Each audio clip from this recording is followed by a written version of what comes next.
அனைவருக்கும் வணக்கம். இந்த உலகில் அனைவரும் உன்னை திரும்பி பார்க்க வேண்டும் என்று சொன்னால் வெற்றி பெறும் வரை நீ யாரையும் திரும்பி பார்க்க கூடாது என்று கூறி இன்றைய வகுப்பில் இந்து திருமணச் சட்டம் 1955 நாம் பார்த்து கொண்டு வருகிறோம். இதற்கு முன்னால் எங்கே பார்த்தோம்? செக்ஷன் 5 என்னென்ன நிபந்தனைகள் இருந்தால் அது செல்லத்தக்க வேலிட் திருமணம் என்று கண்டிஷன்ஸ் ஃபார் வேலிட் மேரேஜ் பார்த்தோம். செக்ஷன் 5ல் 6 ஒமிட்டடு. 7 செரமனிஸ், திருமணம் என்றால் எப்படி அந்த சடங்குகள் படி எப்படி நடக்க வேண்டும் என்று பார்த்தோம். 7A பார்த்தீங்கன்னா சீர்திருத்த திருமணங்கள் மற்றும் சுயமரியாதை திருமணங்களை பற்றி பார்த்தோம். 8 registration of the marriage. 9 conjugal ரைட்ஸை பார்த்தோம். 10 ஜுடிஷியல் செப்பரேஷன் பார்த்தோம். 11 வாய்ட் மேரேஜ் பார்த்தோம். இப்போ 12 வாய்டபுள் மேரேஜ், தவிர்த்தகு திருமணங்கள் என்பதை பற்றி பார்க்க போகிறோம். என்ன சொல்லுது இங்கே? வாய்டபுள் மேரேஜஸ், அதாவது சப்செக்ஷன் 1ல் any marriage solemnised whether before or after commencement of this act. அதாவது திருமணம் ஒன்று நடைபெற்று இருக்கின்றது. எப்பொழுது? இந்த இந்து திருமண சட்டம் 1955 வருவதற்கு முன்னரோ அல்லது வந்த பிறகு ஒரு திருமணம் நடைபெற்று shall be voidable and may be annulled by degree of nullity on any of the following grounds. இவ்வாறு நடைபெற்றிருக்கின்ற இந்த திருமணமானது கீழே கொடுக்கப்பட்டிருக்கின்ற இந்த கிரவுண்டுகள் அடிப்படையில் அது வாய்டபிள் என்று சொல்லப்பட்டு நீதிமன்றத்தால் அது என்ன பண்ணும்? டிகிரி ஆஃப் நல்லிட்டி என்று அறிவிக்கப்படும். அப்படி என்றால் எந்தெந்த கிரவுண்டின் அடிப்படையில் இது வாய்டபுள் மேரேஜ் என்று இந்த செக்ஷன் 12 சொல்கிறது என்று சொன்னால், முதலாவதாக வாட் இஸ் வாட் பார்த்துருங்க. இப்போ என்ன இம்பார்ட்டன்ஸ் பாருங்க. அது அடுத்து marriage in contravention of section 5 clause 2. அடுத்து consent obtained by force or fraud. டியில் pregnancy by some other person, அதாவது அதர் தேன் த பெட்டிஷனர். சரி, இப்போ ஒன்று பார்ப்போம். ஏவல் என்னவென்றால் impotency not consummated owing to impotency the respondent. எதிர்மனிதாரர் தன்னுடைய அந்த ஆன்மத்தன்மை இல்லாத காரணத்தினால் அந்த தன்னுடைய மனைவியுடன் அந்த தாம்பத்தியம் கொள்ள முடியாத நிலையில் இருக்கின்ற போது அப்போ என்ன பண்ணலாம்? அவர் நீதிமன்றத்தில் மனு கொடுத்து ஐயா இது வாய்டபுள் மேரேஜாக அறிவிக்க வேண்டும் என்ற உத்தரவினை பெறலாம். சரி, இப்போ பியில் பாருங்க, marriage in contravention of section 5 clause 2. இது நம்ம டீட்டெயிலாக செக்ஷன் 5ல் டீட்டெயிலாக சொல்லியிருக்கோம். இருந்தாலும் வாட் இஸ் வாட்னு இந்த பிரிவுக்காக பார்த்துருவோம். என்னது? Valid consent due to unsound mind. அவர் புத்தி சுவாதீனம் இல்லாத காரணத்தினால் இருக்கிறார். அதனால தான் என்ன பண்ண கன்சென்ட் கொடுத்துருக்கிறார், வேலிட் கன்சென்ட் கொடுத்துருக்காரு. ஆனால் வந்து என்னது? அது புத்தி சுவாதீனம் இல்லாத பெறப்பட்டு இருக்கின்ற போது. அடுத்து என்ன? Unfit for marriage or procreation of children due to mental disorder. திருமணத்திற்கு தகுதி இல்லாதவராகிறார். எதனால்? மென்டல் டிசார்டர்னால். அதே போல் அந்த மென்டல் டிசார்டர்னால் இவர் என்ன பண்ணுறாரு? இவர்களால் அந்த குழந்தை பாக்கியம் இல்லாமல், குழந்தை பெறுகின்ற தகுதி இல்லாமல் இருக்கின்ற போது இந்த காரணத்தின் அடிப்படையிலும். அடுத்து பாருங்க, ரெக்கரண்ட் அட்டாக் ஆஃப் இன்சானிட்டி. இன்சானிட்டினா புத்தி சுவாதனை இல்லாத இருக்கிறாரு. ரெக்கரண்ட்னா அது தொடர்ந்து இல்லை, அவ்வப்போது, எப்போது ஒரு முறை. அப்போ அந்த முறையில் இவங்க யாராவது ஒருத்தர் என்ன பண்ணாங்க? அந்த ரெக்கரண்ட் அட்டாக் ஆஃப் இன்சானிட்டி இருக்கின்ற போது அதனுடைய கிரவுண்ட்ஸின் படி வாய்டபுள் மேரேஜ் என்று அவர்கள் பெறலாம். சரி, பி முடிஞ்சிச்சு. இப்போ சி வாங்க, consent obtained by force or fraud petitioner or guardian children marriage act. Already இது பார்த்துருக்குறோம். இப்போ ஷார்ட்டாக சொல்லணும்னு சொன்னால், சப்போஸ் இந்த பெட்டிஷனர் இருக்காங்கல்ல, பெட்டிஷனருக்கு இவருடைய கார்டியனாக இருக்கின்றவர் தான் அந்த திருமணத்துக்கு சம்மதம் கொடுக்க வேண்டும் என்று இருக்கின்ற போது அந்த இப்போ நான் தான் அந்த கார்டியன் என்று சொன்னால், யாருக்கு? இந்த அம்மாவுக்கு கார்டியன் நான் தான் என்று சொன்னால் நான் தான் சம்மதம் கொடுக்கணும் அந்த திருமணத்துக்கு. அப்படி நான் கொடுக்கின்ற போது சம்மதம் கொடுத்துருக்கிறேன். ஆனால் எப்படி அந்த சம்மதத்தை நான் பெற்றிருக்கேன் என்று சொன்னால், இந்த பெண்ணை என்ன பண்ணுறேன்? வற்புறுத்தி, ஃபோர்ஸ் பண்ணி, வழிகட்டாயப்படுத்தி ஒத்துக்கோ, இந்த கல்யாணம் நல்ல மாப்பிள்ளை வந்து கோடீஸ்வரன், நல்லா ஃப்ளாட்ஸில் வாழலாம், எல்லாம் டெய்லி சினிமாவுக்கு போகலாம் அப்படின்னு என்ன பண்ணுறேன்? கட்டாயப்படுத்தி பண்ணிக்கோ. அந்த பொண்ணு வேணானது இல்லை, நீ பண்ணி ஆக வேண்டாம், அந்த மாப்பிள்ளை நல்லவர்னு சொல்லி கட்டாயப்படுத்தி அல்லது மோசடியாக என்ன பண்ணுறது, இல்லைம்மா அவருக்கு வந்து 100 ஏக்கர் நிலம் இருக்குது, அவர் ஜமீன்தார் அப்படின்னு ஒரு ஃப்ராடு மோசடி செய்து அந்த பெண்ணின் சம்மதத்தை பெற்று இவ்வாறு செய்திருந்தாலோ, அல்லது அந்த குழந்தை திருமண சட்டம் இருக்குதுல்ல அதன்படி அந்த குழந்தையே என்ன பண்ணுறது சம்மதத்தை பெற்றிருக்கின்ற போது, சரி இவ்வாறு இருக்கின்ற போது மனு செய்து என்ன பண்ணலாம், வாய்டபிள் மேரேஜாக அதை அறிவிக்க வேண்டி நீதிமன்றத்தில் மனு தாக்கல் செய்யலாம். டி பாருங்க, கடைசியாக என்னவென்றால் pregnancy by some person other than the petitioner. இந்த பாருங்க, இவர்கள் இருவரும் இப்போ மணமகன் மணமகள் இவங்க இருக்காங்க. at the time of marriage திருமணம் நடக்குது. இவங்களுக்கு திருமணம் நடக்கின்ற போதே இந்த பெண்ணு அது பிரைட் பிரெக்னன்சி கர்ப்பமா இருக்கிறா. ஆனால் இந்த கர்ப்பத்துக்கு இவர் காரணம் இல்லை. பாரு, கர்ப்பம் ஆயிருக்காங்க, ஆனால் அந்த கர்ப்பத்துக்கு இந்த மணமகன் காரணம் இல்லை. அப்ப அந்த கர்ப்பத்துக்கு யார் காரணம் என்றால் அதர் பர்சன், இவர் தான் அந்த கர்ப்பத்துக்கு காரணம். இவ்வாறாக இருக்கின்ற போது என்ன பண்ணலாம், இந்த செக்ஷன் 12 படி நீதிமன்றத்தை நாடி அந்த மேரேஜை வாய்டபிள் என்று அறிவிக்க வேண்டும், ஆர்டர் ஆஃப் நல்லிட்டி என்று பெற்றுக்கொள்ளலாம். யாரே, இந்த கணவர். இந்த மாதிரியான அடிப்படையில் 12ஐ பயன்படுத்தி நாம் வாய்டபிள் மேரேஜ் என்று உத்தரவினை பெறலாம். இப்போ இம்பார்ட்டன்ஸ் பார்த்தல, இம்பார்ட்டன்ஸ் யாரு, இந்த மணமகனுக்கு இம்பார்ட்டன்ஸா இருக்காரு. அதனால் இவர்களுக்குள் தாம்பத்தியம் நடைபெறவில்லை. அப்படி இருக்கின்ற போது இந்த மணமகளானவள் நீதிமன்றத்தை நாடி, ஐயா இவர் திருமணம் நடைபெறுது, ஆனால் அவரால் அந்த தாம்பத்தியம் செய்ய முடியாதவராக இருக்கிறார் என்ற காரணத்தை காட்டி என்ன பண்ணலாம், இந்த மேரேஜை வாய்டபிள் மேரேஜாக நீதிமன்றத்திலிருந்து உத்தரவு பெறலாம். இப்பொழுது இம்பார்ட்டன்சி அப்படின்னு பார்த்தல, இம்பார்ட்டன்சி வந்து கிரவுண்ட் ஃபார் செக்ஷன் 12 பார்த்தோம் வாய்டபிள் மேரேஜுக்குன்னு. அப்போது இம்பார்ட்டன்சி என்றால் என்ன, இது இப்போ இவர்கள் இருவரும் திருமணமாக இருக்கின்றது, இந்த இம்பார்ட்டன்ஸின் காரணத்தை காட்டி அவர்கள் மனு தாக்கல் செய்ய வேண்டும் வாய்டபிள் மேரேஜுக்கு என்று சொன்னால், இது ஆண் அதாவது கணவனுக்கு பொருந்துமா அல்லது மனைவிக்கு பொருந்துமா என்றால் கணவனுக்கும் பொருந்தும் மனைவிக்கும் பொருந்தும்.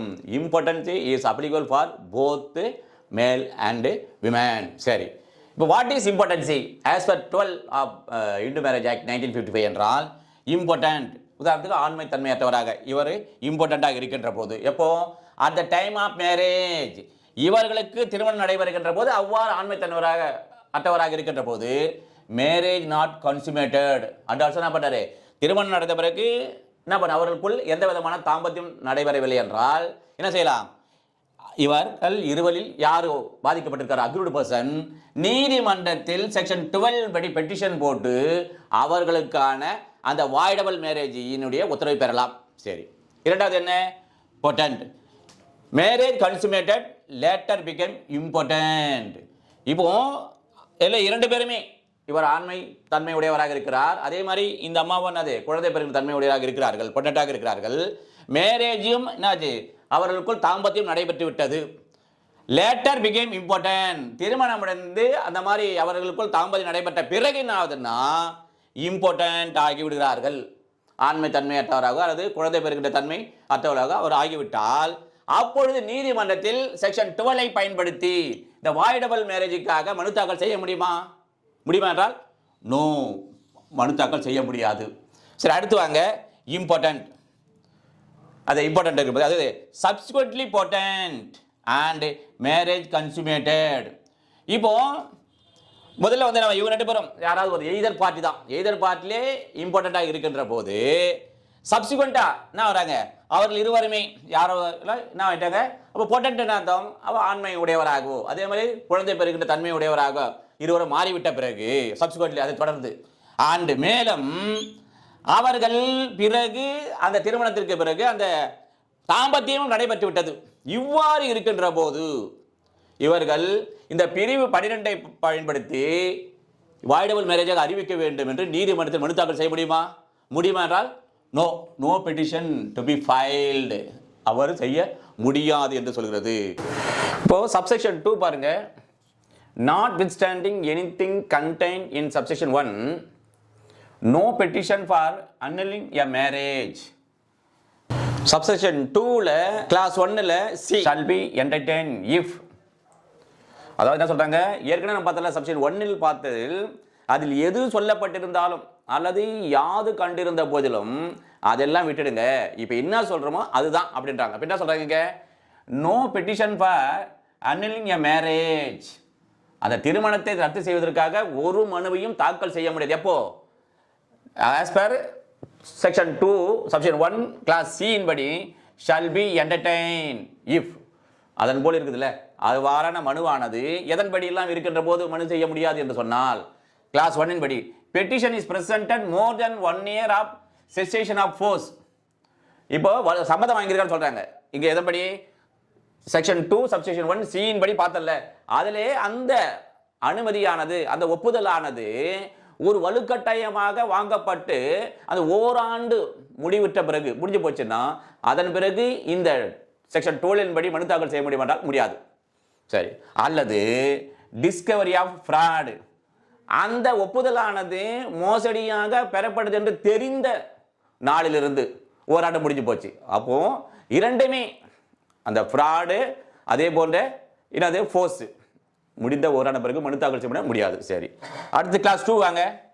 Petition has lived with is R her full consent, முழு சம்மதத்துடன், வித் அதர் பார்ட்டி, அந்த எதிர் தரப்பினருடன், as husband and wife after force had ceased to operate or as the case may be fraud had been discovered. இங்க என்ன சொல்றாங்க? இவ்வாறு இவர்கள் திருமணம் செய்து கொண்டார்கள், அதாவது இவர்களுடைய அந்த சம்மதமானது மோசடியாக பெறப்பட்டது என்று தெரிந்த நாளிலிருந்து அல்லது வலுக்கட்டாயமாக பெறப்பட்டது என்ற அந்த தேதியிலிருந்து தெரிஞ்சிருக்கு. இந்த ரெண்டுமே தெரிஞ்சு போச்சு. யாருக்கு? இவங்க ரெண்டு பேருக்கும் இது மோசடி தான் வந்திருக்கு, மோசடி பெற்றுக்கால் சொன்ன பிறகு யார் மனு செய்தாரோ, சப்போஸ் இவருடைய மனைவி மனு செய்தால் அவருடைய முழு ஒப்புதலுடன், அல்லது கணவர் மனு செய்தார் இவருடைய முழு ஒப்புதலுடன், இவர்கள் இருவருமே கணவன் மனைவியாக வாழ்ந்து கொண்டிருக்கிறார்கள் என்று சொன்னால் இந்த சூழ்நிலையில் இவர்கள் இந்த செக்ஷன் 12 பயன்படுத்தி வாய்டபிள் மேரேஜாக எங்களுடைய திருமணத்தை அறிவிக்க வேண்டும் என்று நீதிமன்றத்தில் மனு தாக்கல் செய்ய முடியும் என்றால் மனு தாக்கல் செய்ய முடியாது.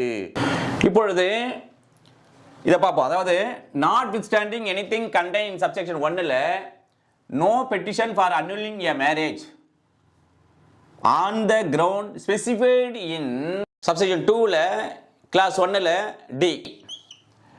புரியுதா? இந்த சப்செக்ஷன் 2ல கிளாஸ் 1ல கிளாஸ் D இல் எது குறிப்பிடப்பட்டிருக்கிறதோ அதை பற்றி, அதாவது சப்செக்ஷன் 1ல எது கண்டிருந்த போதிலும் அதெல்லாம் எடுத்துக்காதீங்க.